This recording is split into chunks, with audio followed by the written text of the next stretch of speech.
for Sunday, March 14th, 2021. I'm Norman London along with Mike in Buffalo. We are on StreamYard. We are on YouTube. We are everywhere just for you. Those Maple Leafs have dropped 4 of 5, Mike, including a 5-2 loss to the Jets, who are very impressive at Scotiabank Arena Saturday night. We're halfway through the season now. The Leafs are still the top team in the Canadian division. But even though long-term there should be optimism surrounding this club right now, certainly cause for concern. Well, it's funny, Norm, and good morning, by the way. After the 3-game sweep of the Oilers, the ebullience in Leafs Nation was, incredible. Oh, my God, they beat Connor McDavid. They held Connor McDavid pointless, 13-1. I don't know whether it went to the heads of the players because I think that the effort has been there. They've run into hot goaltending in 4 of the 5 games since that 3-game sweep. Demko played really well against them in Vancouver. And, Connor Hellebuyck, if you're a Team Canada fan, that's your goalie for Team USA in the Olympics. He's going to be a bitch to beat. He's a really great goaltender. And, he kept the Jets in the game on Thursday in that single-handedly, and they earned 5 of a possible 6 points. So, the Leafs are only 4 points ahead of the Jets. The Jets have 2 games in hand, and they play them 7 more times or 6 more times. So it's, it's not a guarantee the Leafs finish in first place. I don't know whether it was complacence or just, the length of a long season and a number of games in a row, but I picked up on a lack of energy there last night, and they play Ottawa tonight, and after that they get 4 days off, and I think they're going to need those 4 days. Yeah, they've got to collect points right now. The end goal is to win the division. The matchup with Winnipeg, boy, the Jets have no fear of the Maple Leafs, played them extremely tough. The Leafs only getting 2 points. Well, the matchup, Mike, the matchup. I mean, the Leafs seem to match up well against the Oilers. The Oilers, their heads are up their asses. They don't play to the level of the Maple Leafs, even though they beat everybody else. When it comes to the matchup with the Jets, it feels like the Leafs just can't match up to what Winnipeg brings. Well, there's nobody else in the division that can match up to the 1-2 punch that the Leafs have with Matthews and Tavares, except for the Jets with the trade for Pierre-Luc Dubois. Now they have Scheifele and Dubois. They have a top 6 that rivals the Leafs. You can decide whether you think that Matthews, Marner, Tavares, Nylander, and the other 2 players that they move in and out of the top 6 are better or worse than what the Jets have. Where the Leafs actually have an advantage is on defense. I mean, I don't think the Jets' defense is particularly strong. They have Pionk and they have Morrissey, but they're not great after that. Yep. And the Leafs are deeper. But goaltending, I think, Hellebuyck is definitely a step up on Freddie Anderson. And, last night, and we'll talk about the minor trade that the Leafs made, but we will. Yeah, well, just to mention it. But can pronounce any of the names. Yeah, well, I can pronounce Lettinen. I can't pronounce the other guy. But one of the things that was a factor was that Travis Dermott, I think, had his feet held to the fire while Lettinen was there, because you could see that that Sheldon Keefe didn't hesitate to put Lettinen in there. Now, Lettinen didn't play a lot of games, but he was always a threat to get in there, and Dermott seemed to play better. Last night, the first game after the trade, I think it was his worst game of the season. He was responsible for the first goal and the game-winning goal. And honestly, leading up to the deadline, I know that they have confidence in Rasmus Sandin. He's coming off a foot injury. They got to be concerned. I think they amongst the things that Kyle Dubas may consider trading for, he may want to think about a veteran depth defenseman. When you're seeing these teams night in and night out, and you're having these 3-game series with a team of your choice once per week, it gets old. If you've got the upper hand to start that 3-game run, you may sweep it. If you come out and you are the lesser of the 2 teams, like the Leafs were against the Jets, you'd be lucky to get 2 points out of the 6 available. as we enter the second half of this shortened season, it's funny in that teams are going to want to mix up their lineups a little bit to give these reoccurring opponents a new look. And it's funny because Sheldon Keefe, after the game, was asked, any lineup changes, and he basically says, well, we don't have a lot of flexibility right now in terms of our lineup. So, I don't know what kind of changes he really could make. Oh, great. Or you could call up Barabanov, or you could call up Kenny Agostino or whatever, but that's not really going to change anything. It's like when you're subbing in fourth liners, it pretty much is what you got is what you got, and they're tied up against the cap. So, that just brings into more focus what Kyle Dubas, can and will do before April the 12th, because I don't think things have gotten stale. I think, when they get Wayne Simmons back, which should be probably within a week to 2 weeks, that will provide a different dynamic to the lineup because he provides a physicality. But I sense that there's something missing here, and all the talk of them going out before the deadline, I mean, there's going to have to be some, gymnastics done by Kyle Dubas with the cap, because they had like $130,000 in cap space. So there probably would be somebody going out to bring somebody in, and I'm not sure who that is. Probably Alex Kerfoot, but I might be wrong. It could be something lower in the lineup that's not as expensive. Are you able to clear up enough cap space to do something substantial, something that puts this team over the top? That remains to be seen. The other question is, does Kyle Dubas feel like this is the time to make a significant enough move, going all in a respect, or is that next year? Right. That's what we're going to figure out. And like when you said, adding something, and that the team might be missing a component. Would we not look at it a little bit more as if this team needs a bit of a change, not in course or philosophy, but just a change in look, considering you're playing against 6 teams night in and night out. You beat the shit out of them in one stretch. You get your ass handed to you in the next. Going down, rounding second base in this season, you need to change the complexion of the team without deviating from your core principles, knowing that it's all about positioning and generating enough momentum to make that leap of faith into the playoffs, because it's coming. Well, I mean, in terms of significant change, I mean, obviously they don't want to rock the world of the core group and what has been developed over 27, 28 games. So, I think what they want to do is they want to add to the group, and they can do that. I mean, it's going to take, like I said, some careful cap calisthenics by Brandon Pridham, but it is possible. If you remember the deal that the Leafs were sort of involved in as a middleman last year, the Robin Leonard deal, where he went from Chicago to Vegas, the Leafs were a third party in that deal. And no, not too many people knew about it, but essentially what happened was Chicago traded him to Toronto. Toronto retained salary, and Toronto traded him to Vegas. And for their trouble, they got a mid-round draft pick. Now, they retained, I think it was like $1 million, something like that. It was enough to be able to for Vegas to fit Leonard under their cap for the rest of the year. I have a feeling that, say the Leafs go after a Eric Stahl or a Michael Granlund or some forward who makes $3 million, $3.5 million, $4 million. Well, whoever is trading that player to Toronto is going to have to retain 50%. And a lot of these teams are right up against the cap. So retaining salary is going to be a key for any trade for almost every player.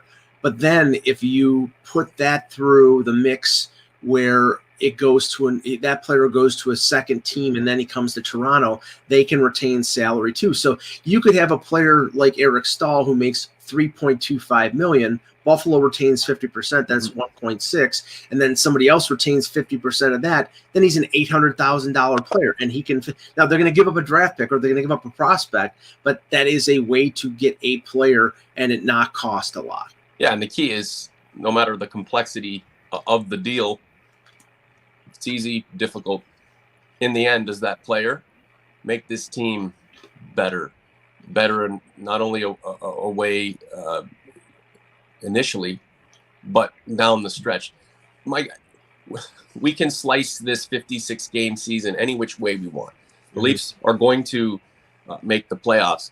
How will this team be prepared to face what is coming beyond the regular season? This has never happened before.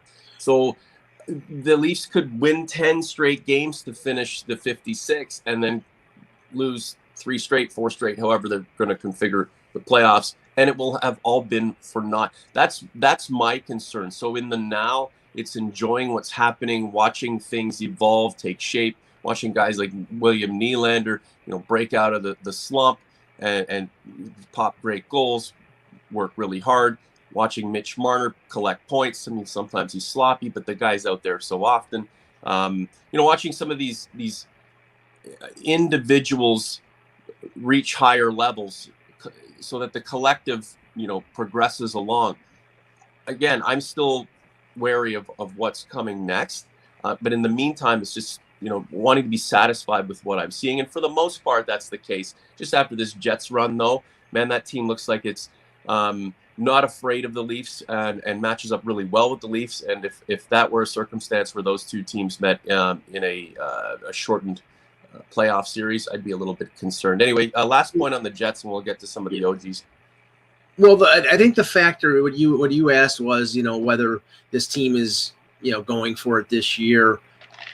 I think based on what Gary Bettman said during this week about the fact that the Canadian division is not going to be anywhere next year. They're going to go back to the division settings that they've had, which means the Leafs will be back in the division with Tampa Bay and Boston. This is an opportunity for the Leafs to get to at least the conference final. It's not going to be easy. It's they're going to play Winnipeg or a Calgary or a Edmonton or a Montreal, but it's an opportunity. So I think Kyle Dubas has to, push the envelope, and if he thinks that they need to add a player, find a way to add that player, because next year you don't know what the status of Freddie Anderson is going to be. You don't know if they'll be able to afford to bring him back, or if they want to bring him back. It's going to cost to re-sign Zach Hyman. I think that they're going to want us to re-sign Zach Hyman. It's probably going to cost a little more than they thought, which means they may have to trade Nylander, or they may have to trade Alex Kerfoot. So you don't know whether Thornton will come back for another year, or Spezza will come back for another year, or Bogosian, or Wayne Simmons. The construct of this team is going to be completely different. So I think you have to push the envelope and make sure that you do everything that you think is possible to make this team the best that they can, and then where the chips fall, they may. OG's Converse, what do you think of the new format? Our test run on StreamYard was well received. Do you want to see this indefinitely now? Mike and I mean, the models' faces, we're got the great beards going on, Leafs Convo gear, St. Pat's shirts. Is this what you want to see, or did you want to see the slate and just hear our voices? Let us know below this post. Let us know in the comments and community section of the Leafs Convo YouTube page. Aaron Rajakumar. The Leafs have dropped 4 out of the last 5, only 4 points ahead of the Jets and Oilers. Anything to worry about? No.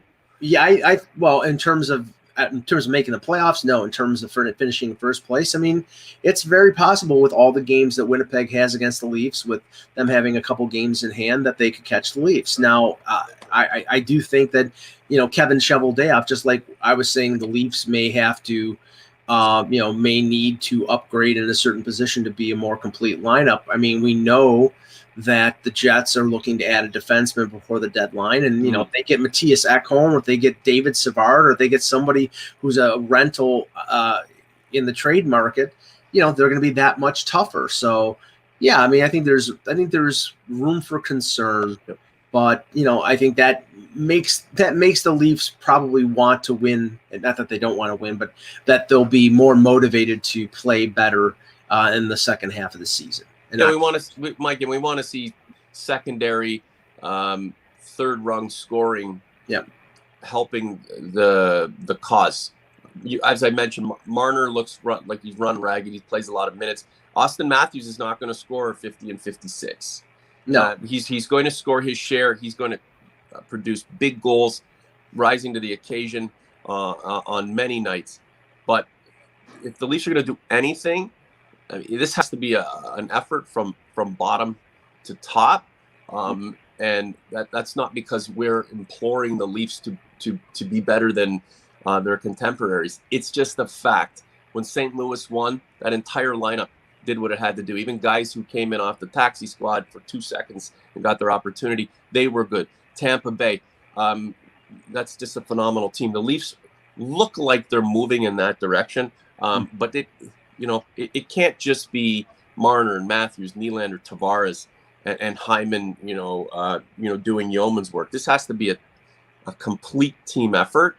And, at least the Leafs are in a position right now where they can be considered among the better teams in the league, with an opportunity to improve. About 4 days ago, I put up a poll in community, which I do at least once a week.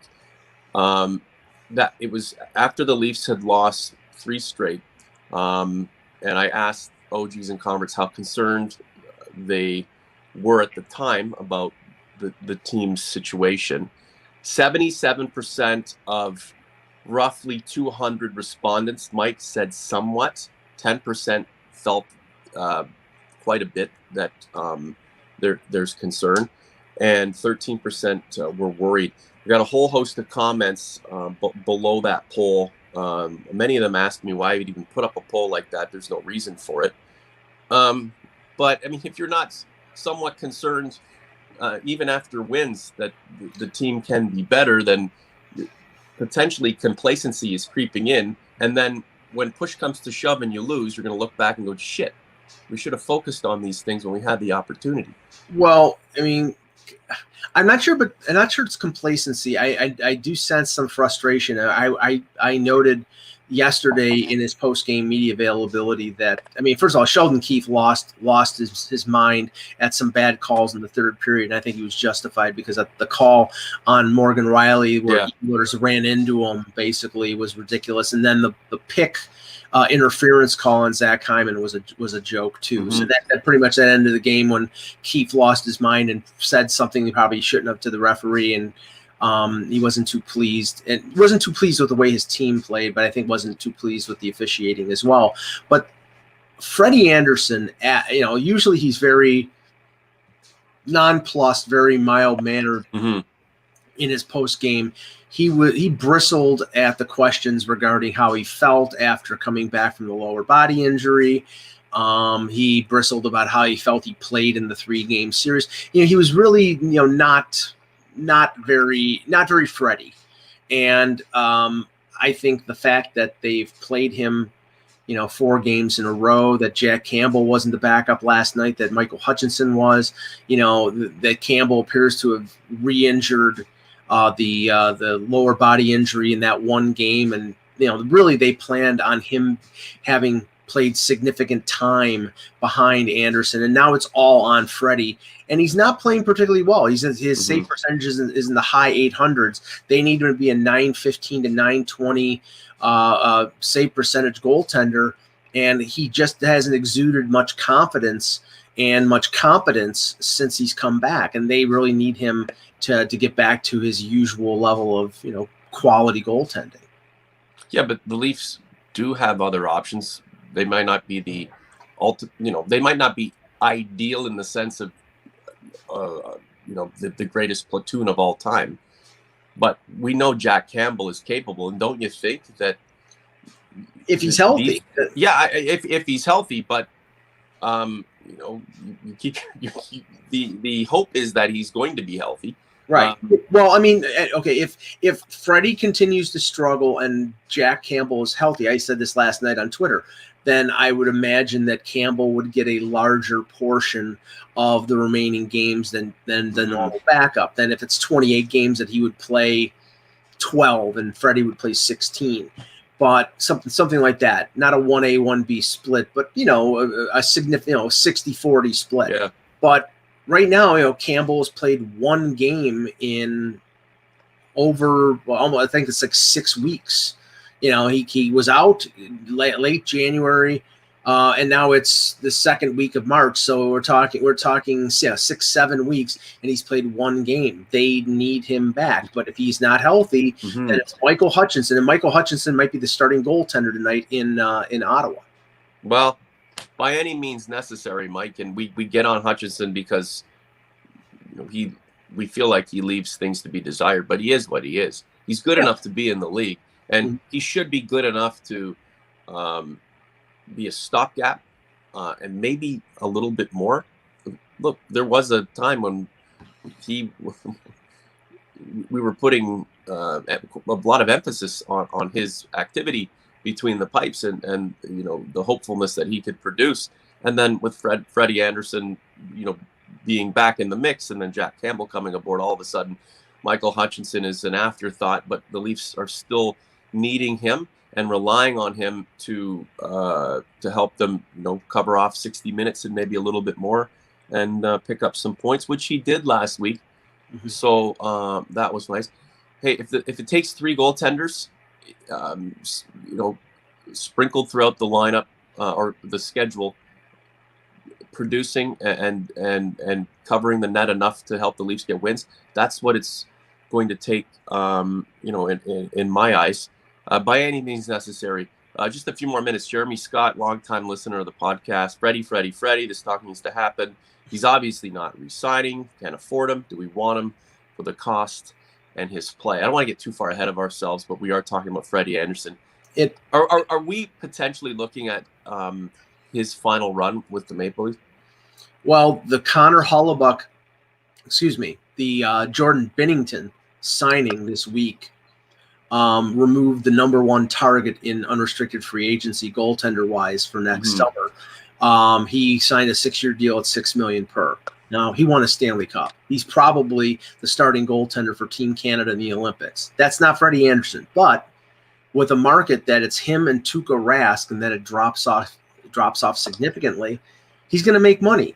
I just don't know whether the Leafs are going to be able to afford him. I think they will try to afford him if he has success in the playoffs. If they lose in the first round, Freddie Anderson's not coming back. Just a summary on last night's game, just the basic stats. I know a lot of you guys like to go deeper into the analytics of the game and how individuals impacted it. But collectively, the Leafs outshot by the Jets. 0 for 3 on the power play. Winnipeg went 2 for 4. Took 5 penalties. Out-hit 2-1 by the Jets. Out-blocked. And they gave away the puck. 23 times. Yeah, the penalty killing is beginning to become a real concern. They have not killed the penalties well, I would say, since the Edmonton series. And the Jets had no fear of the Maple Leafs. None whatsoever, and they lined up really, really well with them. Do they have the absolute bona fide, GQ kind of stars on the level of Austin Matthews? No, but they have guys who are almost as good and collectively work really well. So they have a top 6 that rivals the Leafs. Sure.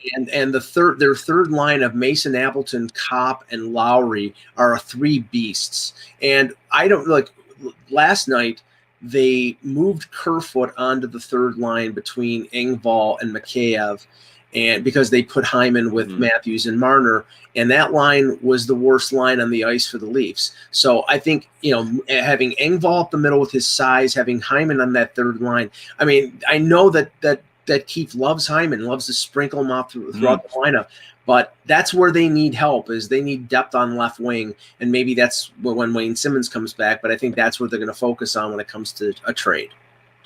So Senators tonight, we know the Senators is a coin flip with that team. Doesn't matter where the two are in the standings and how much distance there is between them. Right. Based on how things went against the Jets, never mind what you're hopeful of seeing, what do the Leafs need to do when the puck drops against them tonight? Score and score quickly. I mean, we've seen the Senators in games like they played Edmonton this week. I think they lost 7-1. Edmonton jumped on them early, put them behind, and there's a lot of young kids on that Senators team, and if you get them behind early, then they're probably going to open up and allow more offensive opportunities. Yeah, and I think that the Leafs need a good performance, not a standout, stand on your head performance, but a good performance by whoever the goaltender is. It's probably going to be Hutchinson, but maybe Campbell. And just play a smarter defensive game. I didn't think that they were particularly sound yesterday, and they can't. And that was against a team with a lot of weapons. Ottawa has a lot of weapons. They're just not a lot of experienced weapons, and they really need to step it up to get the 2 points. All right, Mike. I love doing these collabs with you. We've been going for this is our 3rd season of the new and improved Leafs Convo, but you and I have been doing some sort of a combo for 7 years, and then collabing in a with microphones in front of our faces, whether on terrestrial radio or through podcasts for over 10 years now. It's just a great venture. It's going to be a lot of fun, and I appreciate that very much. OG's Converse, we want to know what you think. If this is the way you want us to go all the time, it's on you.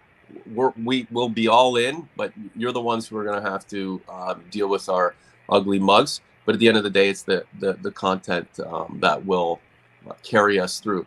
Last word to you, Mike, on what you're up to and thoughts you want to leave the listeners with. Well, I'm going to be looking, and I started this week looking at who the Leafs might be targeting in terms of deadline focus. And I focused on Eric Stahl, but there are a couple other items out, a couple other people out there. It all depends on what how the Leafs want, how big they want to go. But I'll be tracking those things over the next few weeks. And going big, as you said, might be the best course of action here, considering what the Leafs are involved in now and how it may all come to fruition in the weeks and months ahead. Mr. Augello, thank you very much, my friend. Enjoy the game tonight. Thanks, Norm.